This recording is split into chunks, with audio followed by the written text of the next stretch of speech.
So I have some disappointing news. For those of us that like plants, includes me, the universe couldn't care less about your spreadsheet. It doesn't appear to have access to your or my Google Calendar, and it has not reviewed the color coding.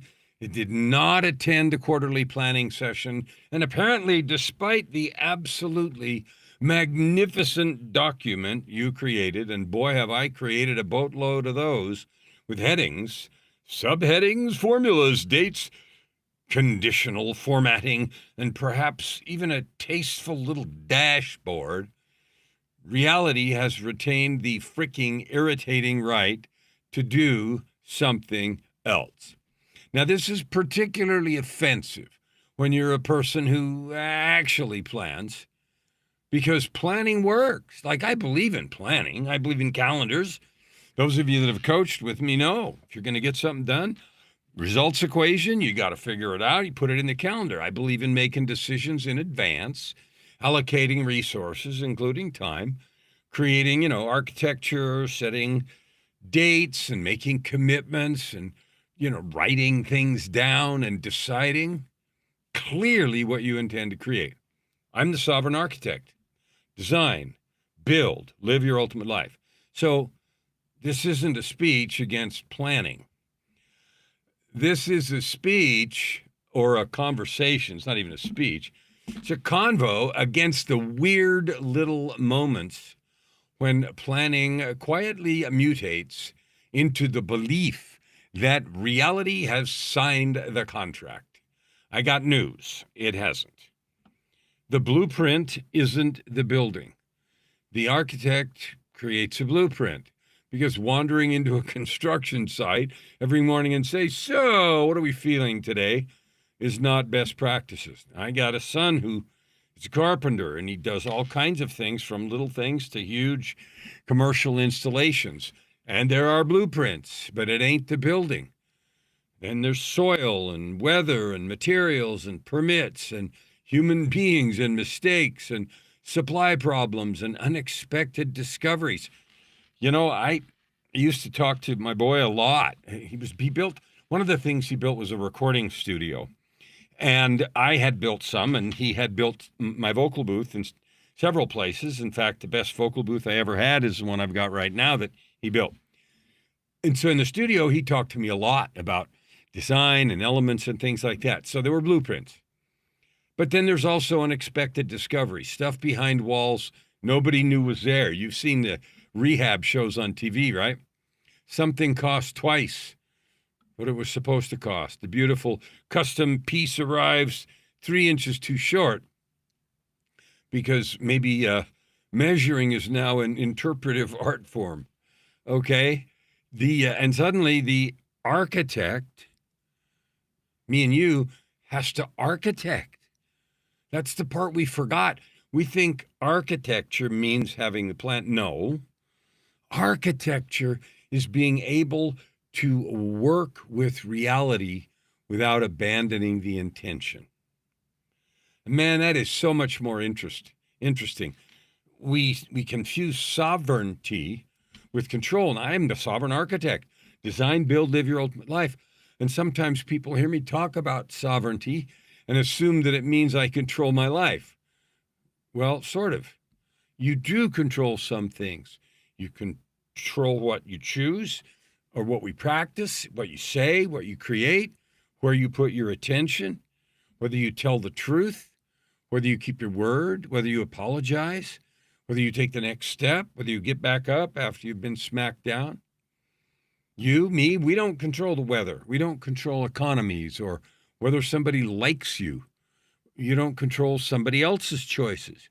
Healing, timing, stupidity, genius, generosity, betrayal, affection, or inexplicable decisions to reply all to 317 people. You don't completely control your body, and you certainly don't control God. And if your definition of sovereignty requires controlling that batch of stuff, man, you are not building sovereignty. You're building a nervous breakdown with project management software, right? Reality keeps voting.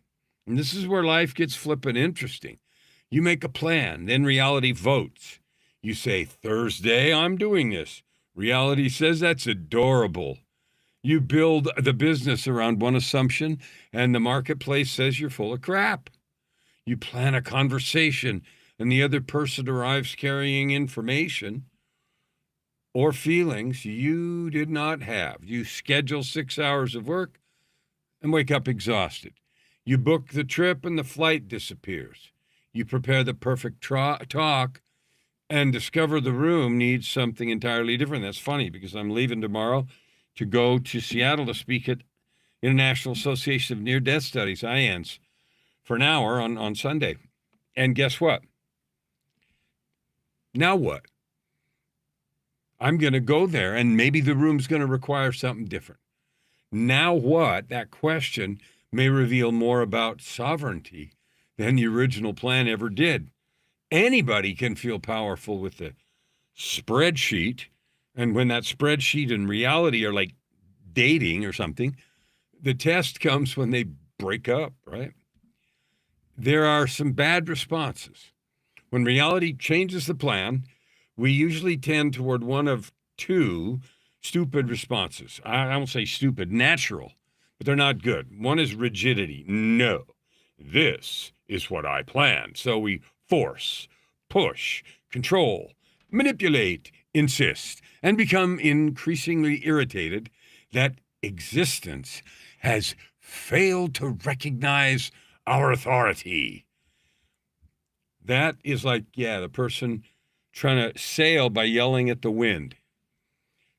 There is admirable commitment and a hoarse voice, and there's arguing with Tuesday. The second bad response is drift. Well, the plan didn't work, so I guess none of it matters. Now every interruption becomes permission to abandon intention, jump overboard. Your workout gets missed. Then the month is ruined. The launch changes, so the vision was wrong. One person says no, therefore, humanity has spoken. Something unexpected happens, and suddenly we're lying spiritually face down on the carpet, announcing that perhaps the universe must have another plan for us. Maybe, or maybe FedEx was late. We don't need to turn every inconvenience into some kind of prophecy. Adaptation is not surrender. The clean middle is adaptation. I know what I intend. You know my goal. I'm going to reach 300 million people. And I'm going to give them a message of Wippos, worth, identity, possibility, ownership, sovereignty. And that's just the beginning. Then I'm going to move them to action. Not because it's my will, screw my will, but because they now realize who they are. Okay, I know what I intend, I know who I am, and I know what matters. And the question for all of us is, am I willing to alter the route because this road's blocked by a landslide? And I'm actually paying attention to the terrain. That's not abandoning the vision, that's serving it. You adjust the strategy. If I'm climbing the mountain and the trail's washed out, changing direction doesn't mean I've betrayed the summit. It means I've decided to live. I've noticed the mountain. This sometimes matters enormously. In fact, always. Sometimes people become loyal to a method long after the method has stopped serving the mission. The method becomes sacred. Why? Because, after all, we chose it. But the mission was never protect the original plan, the original spreadsheet. It's to create the thing. So my words for Sovereign Architect are design, build, and live. All three words matter. Design means deciding deliberately. What am I creating? Who am I being? What matters? That list of things we said earlier about what we control. Those are intentional or they're not. I have documents that I have memorized and lived by, not because I'm rigid, because I'm not, but because I have designed. Who am I being? What matters? What do I intend to build? What communities communities, I don't know what I'm saying, what commitments follow from that intention to build? Without a design, and that's my PTAC, personal truth document, then you drift. Okay, build is the next piece, and that's where we encounter reality. Building is where the fantasy or the vision meets wood, steel, money, time, human beings, fatigue, resistance, opportunity, and consequence. An example, 4 weeks ago last Monday, so 4 weeks and 2 days ago, my wife's dear mother, who's 90, almost 95, had a stroke. She's been in the hospital. Still there, be there for at least 4, 5, maybe 6 weeks. She's gone to three different hospitals now. Now she's in the rehab hospital, and they're trying to do some rehab, so eventually she might be able to come home. Building requires feedback. That happening has changed all the schedule. Every day we go down there, and that takes 3 hours plus. That's feedback. So reality answers. We try things, and stuff changes. Maybe you make an offer, the market answers. You say something, the relationship answers. You sing a note, then the room answers. That's important to me because I do those concerts. Hey, pay attention. I'm going to be doing a concert in the week of September, right after the Challenge Week, which is 14th through 18th, Dream Build Write It Challenge. And if you haven't registered for that, you should. But anyway, that next week, the 23rd on Wednesday, I'm going to sing a note, tell some stories. The room's going to answer. You take a step and the path answers. The path speaks back. And that building has to accommodate that. So dream, build, and then live. And this is the word I think we cheat. We design the ultimate life. Maybe we build it or keep trying to build it. And then we postpone living it until reality quits interfering. Well, good luck with that. Living means today, too, right? The delayed flight, the unexpected phone call, the body that didn't read the calendar, the person who changed their mind, the rain, the mistakes, the detour, the glorious thing you never planned that suddenly appears and says, would you like to come this way instead? Your ultimate life cannot require uninterrupted compliance from reality. And we know that, we say it and it's funny, but if you're going to have it, then that means with every non-compliance of reality, we stay committed to the vision and we simply dance. Because if we expect compliance from reality, we're going to spend most of our life waiting. Now, sometimes the interruption is information. Not every interruption is meaningful. I want to say that because we can get ridiculous about this. You miss the green light and suddenly the universe stopped me for a reason. Possibly, or the light was red. We don't need angels managing traffic signals for the cosmos to remain magnificent. I'm not saying once in a while that kind of stuff doesn't happen, but not usually. But interruption does contain information. Maybe the plan was wrong. Maybe the timing was off. Maybe your body's telling you something. Man, I have that all the time. I tend to push, and then I have a day where I've got to sleep 10 or 12 hours. Maybe another person has information you need. Maybe they have a feeling you don't understand. Maybe the approach needs changing. Maybe what's happening is just a cost that comes with the path. Maybe nothing cosmic is happening at all and you just need to solve the problem. I say all the time that nothing happens by accident, and the fact that I need to solve the problem isn't an accident. The sovereign architect doesn't mean every disruption has a mystical meaning. The sovereign architect needs enough presence to ask what is true right now. That's a more useful question than, why the frick isn't this going to plan? The plan can become a prison. Sometimes attachment to the plan is an attachment to certainty. And this is interesting because when I coach people and they want to coach and we talk about what they're going to do, and usually it's business and money and business growth, they're like, can you promise? Are you certain this and this and this will happen?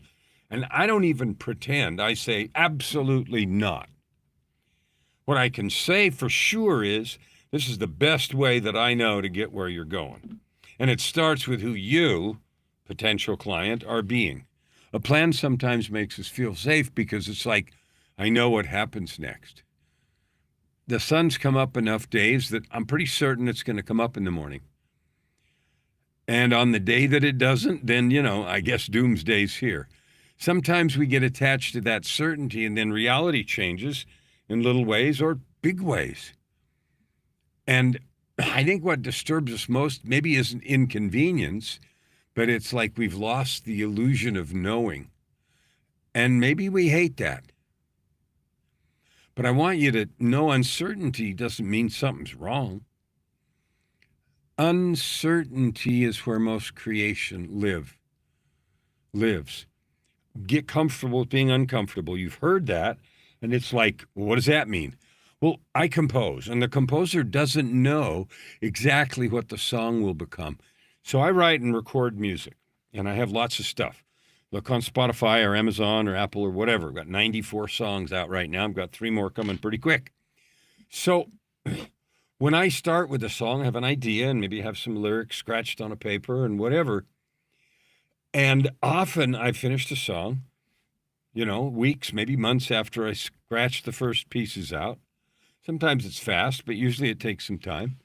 And it's fit in between all my other coaching and book writing and other stuff, so I don't spend like consecrated time in the studio. So I've done that, picked up the old lyrics and go, wow, I changed those a lot. Or listen to the old melody that I will hum into the phone when I first think of it. And I'm like, wow, thank goodness for creation. The entrepreneur never knows how the market's going to respond. And much to the chagrin of parents, you don't know what your kid's going to become. The speaker doesn't know what happens in the room. That's particularly poignant for me. I'm going right now, tomorrow morning, to Seattle to speak. Right? I don't know what's going to happen. The lover doesn't know what the next 20 years is going to bring.